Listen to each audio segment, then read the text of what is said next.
Hey everybody, how's it going? It's your old pal Mr. Butter coming back at you.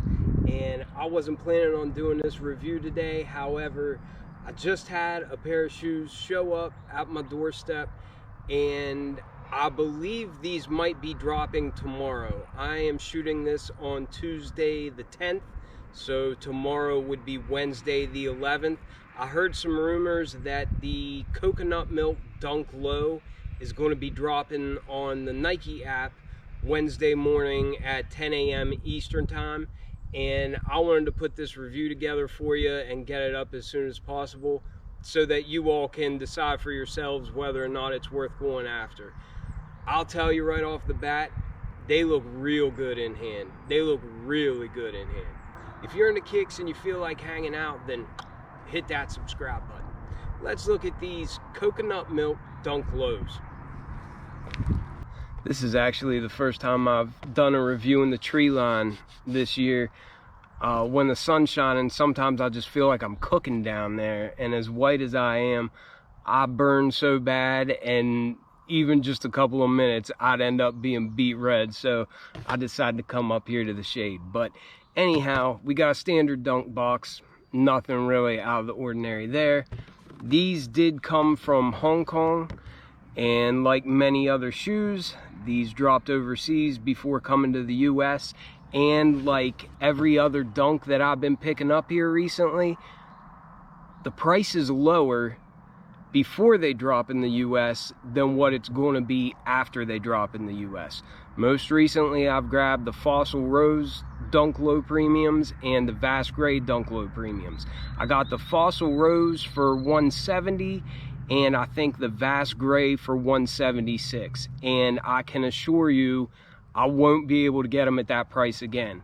These I bought on Goat for $150, and I actually saw these while I was searching for the Vast Gray pair, and when I saw that they were only 150 bucks, to me that was worth grabbing for a review.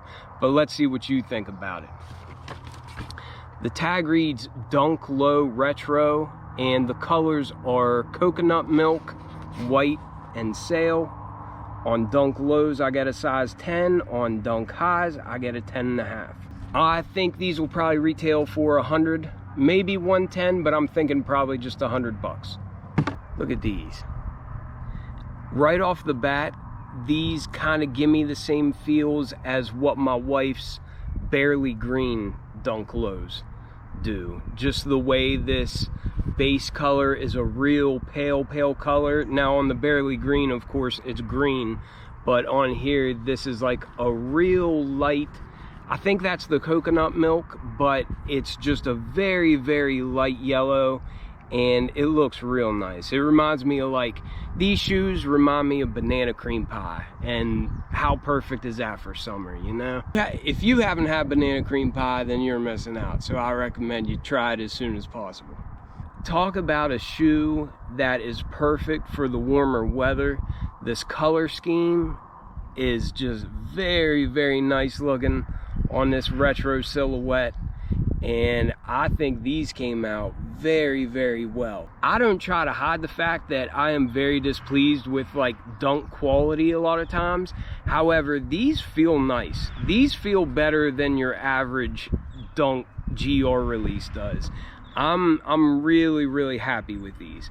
They're not as good as the premiums that I just reviewed, of course, but I mean, these look really good, and they actually feel nice. They don't have that really bad synthetic feel that we're used to getting all the time on Dunks.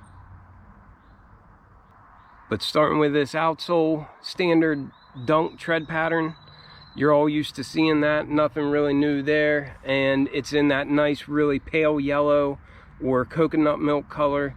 It's got the pivot point there under the forefoot, and then under the midfoot it's got some Nike branding. Very similar to the Jordan 1 outsole, if you're familiar with that. And like the Jordan 1, the Nike Dunk came out in the mid-80s. But then we can see that that coconut milk color just meets a bright white midsole, and it's got bright white stitching. Looks really nice and clean. And the shoe has a really nice shape to it. Nothing jumps out at me, no real sloppy stitching or misshapen toe boxes or anything. They just did a really good job on these, or at least this pair. But then coming up to the mudguard, that's where we first see this yellow color, and it's almost like it's the same color as the base of the shoe, but only more rich, like with less white mixed into it, if that makes any sense. But it's basically just a pale yellow color, and we have that for the mudguard, the eye stays, and then wrapping around the heel at the base. And then we also have that for the heel tab here, where we can see this Nike embroidery. And all those overlays are on top of a even more pale yellow, and I guess that is the coconut milk color. But this actually feels pretty nice, not super synthetic. It's got some nice texture to it. It's not tumbled or anything, but it's got a real nice texture, and it doesn't look cheap. I'm not sure if you can see that texture or not, but you can even pick it up on the side panels. But we've got that nice, really pale yellow on the side panels, the mudguard, and then on the heel, where we have those rows of stitching that I love.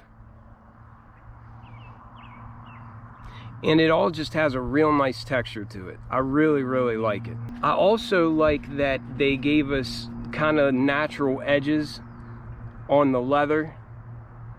I don't know if you can see that or not, but all these overlays, you can see the edge of the leather, and I just think that's a nice little contrast. On all these overlays, the stitching matches the color of the leather that it's on. And the tongue is the same color as the base of the shoe, as what we have on this toe box and the side panels. It's that coconut milk color, as is the piping going along the edges of the tongue. It looks like they gave us some flat, bright white laces, and that's a nice little contrast, and that goes along with both the midsole and the swooshes. I like that they gave us the white swooshes to pop on this real pale yellow shoe. It looks great.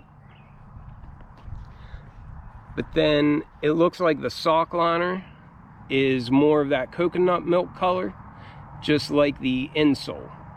But you'll have to let me know what you guys think of these. For the time being, I think these are still really affordable on GOAT, StockX, maybe even eBay. I haven't seen them on there, but typically everything's on there as well.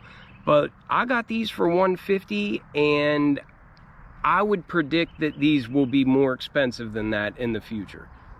Maybe I'm wrong, but I really, really like the way these look in hand. But that was a quick look. Let me know what y'all think, and I'll catch you on the next one. I'm out.